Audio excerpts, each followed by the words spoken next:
it's not a really good idea to film while driving, but this car's got I'm in a 280ZX, and this car's got a real bad miss. And it literally just started today. I don't know what's going on with it. I don't know if you can pick it up in the video, but it's definitely not happy. What I'm gonna do is I'm gonna pull the spark plugs out, check the plugs, make sure it's none that's either too dirty or bridged or whatnot. And if that checks okay, I'm gonna do a compression test on it, see what's going on with that. Then if that looks all good, or if that tells me something, I'll go into pull the valve cover off and check the valve adjustments, because I do know this thing's probably is due for a valve adjustment, and that very well could be causing my misfire issue. But it's not like I'm dead down a whole hole. It feels like it's like an intermittent misfire. It's other than the surging and skipping in the exhaust note. I am firing on hole 6, so I'll let you know when I get home and I pull the plugs out and all that. I'll see y'all in just a bit. I'm getting ready to pull up to a turn. Alrighty, so fast forward a little bit, I'm back home. I let this thing sit for a few minutes to cool down a little bit.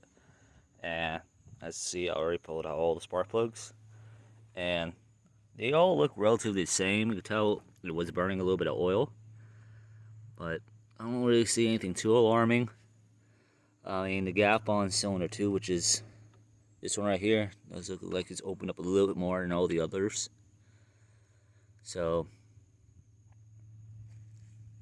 there's that, but I don't think that's the problem. I haven't tested anything yet. I got the compression tester out here, but I haven't tested that part yet. I'm getting ready to do that now. But honestly, I think my issue is either the ignition coil, because it's like 40-something years old, or the ignition control module on the back side of the distributor, because it'll fire up and run fine. I mean, it just takes a little bit idle, but it fires right up. Need to say, it's just when it's under load, it has that occasional miss. So that's my issue. And I'm going to put the compression tester on here, run it, and see what that is. See y'all in just a sec. Alrighty, so I just went through all 6 cylinders, and they all seem to be relatively even. Lowest one being cylinder 1 at like 145 psi. Everything else is like around 150, 153-ish. So at least that aspect, I'm not worried about anything.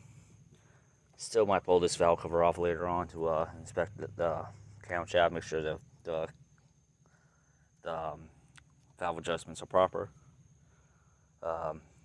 So if you're wondering how I did it, I got the car neutral, and I was just taking a screwdriver with the little ratchet end, and I'm just arcing across the terminals on the starter to get to spin over. And as I was doing that, I was holding the throttle open. That way the injectors aren't spraying fuel into the cylinders, messing with the reading, and I believe it also cuts the power to the coil so we don't burn out the coil. So yeah, that's how that part is. And like I said, other than a little bit of ash on the spark plugs, I don't really see anything wrong with those. And release compression wise, there's nothing wrong. I don't have like a cylinder that's like way low or way high, causing issues. So, and 150 psi, that's pretty good on this engine, considering that with this cylinder head and block combination, I make like maybe 7.5 to 1 compression. Granted, I don't really equate to actual cylinder pressure. It also means that the compression rings are still sealing pretty good. So at least the lower end of this block is fine. I just gotta figure out why it's not running right. Alright, sorry about that. Neighbor with his motorcycle making a whole bunch of noise.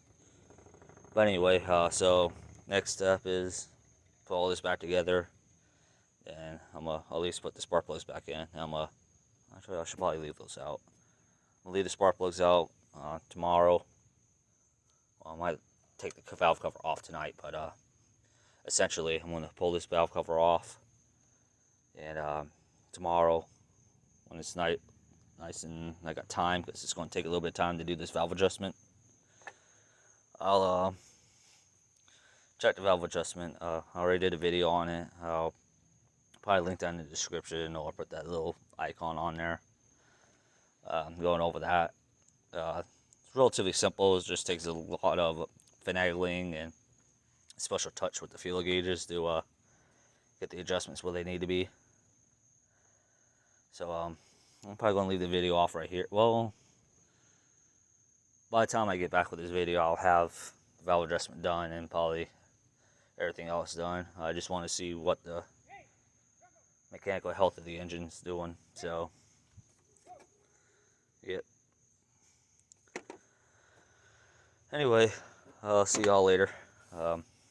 See you next video. Alright, so I went ahead and took the valve cover off, and no big deal. That's no big deal. It's just 8 bolts or whatnot. And initial inspection, I don't see anything going crazy. No uneven wear on the cam or on the rocker arms. Though some do feel a little bit loose. Like that, I can tell you is already too much free play. So I'm pretty sure more than likely it's just some of the rocker arms, or all the rocker arms, might be out of adjustment, which is pretty normal after putting this whole head back together. To have to recheck, so it's probably about that time. The engine is a little noisy, so yeah. So there's that. I'll do that all tomorrow. So I said it is going to take a little bit of time because I got to spin the motor over, check everything with the feeler gauges, tighten it up, loosen it up, whatever I got to do. Then put it all back together. And like I said, I already went through that on a different video. I'll make sure I put that in the description or something like that. Like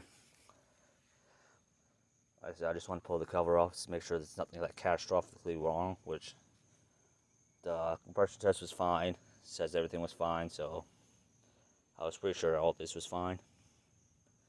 I'm still thinking it's either the coil is starting to go bad, or the ignition control module on this how the distributor is going bad.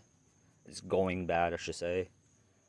Those are relatively cheap, so I'll probably just, even if they're not the problem, I'll just change them anyway, just because they're old parts, especially that coil. There's a test I could do to check to make sure the resistance is fine. Kind of know how to do it, I just don't exactly know the exact steps. I know you stick the probe in the middle, one of the probes in the middle with the multimeter, and put it on one of the, I think it's the positive terminal, and you see what the resistance is, and you refer to the manual on what the resistance should be, what the range is. I think it's the same on the ignition module, but I said they're cheap enough to just replace, so I'll probably just replace them. And I'll keep those as spares, just in case it, new parts being crap. Anyway, so I'm just gonna place the valve cover back on top of here, and get back to this tomorrow. So in case y'all were wondering, I did check the fuel pressure. The fuel pressure is about 30 psi, which is where it's supposed to be. And yeah, I didn't check with this gauge because this gauge doesn't work right. I used the natural inline gauge, but I did that a while ago, so I didn't get that on camera. Anyway, so I'll see you guys when I go to get this thing, when I put this thing back together and get running. I'm not really expecting that the valve adjustment is going to fix the issue. Kind of hope it does, because that'll be easy, free fix. But I'll let you know once I get everything back together how everything goes. So see you in just a little bit. I'm also going to put all the compressor readings and the spark plug that went to that cylinder in the video as well. If you want to, I'll give you thoughts in the description of what cylinder might be causing the issue. Because I'm just a grease monkey that you know, it's kind of self-taught with this stuff, though my dad did teach me some things. You know, I'm not an expert. I'm a hobbyist, so yeah. So see you guys in the next video, or in the next clip when I get this thing back together and see how it is. So see y'all then. Alrighty, so I did the valve adjustment on this thing. I found out that some of the valves were a little loose, some of the valves were a little tight, and some valves were where they needed to be. But nothing so far off that will cause an issue, other than a little bit of noise and whatnot. And as you see, the engine's still shaking, still running like garbage. Now the engine is still cold, so there's that. But I would hear no hissing from like a vacuum leak or anything like that. So I'm still thinking it's either the coil or the ignition control module. It's a random misfire on the cylinder. It's not like one cylinder is completely dead or something like that. You can even hear it in the exhaust. So yeah, if I give it a little bit of a rev, you hear it. So I don't know. It could be a plug wire. I doubt it. The only plug wire I think is kind of suspect would be cylinder 3. But no matter what I do with the wire, it's still doing the same thing. So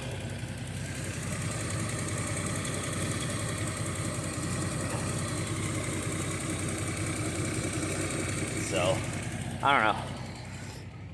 It's a new coil is like $70, and control module is like 100. So if I just grab those, just nip it in the bud. There are actual tests that you should do to diagnose this, like resistance test on the coil and the ignition module, but I don't want to do those.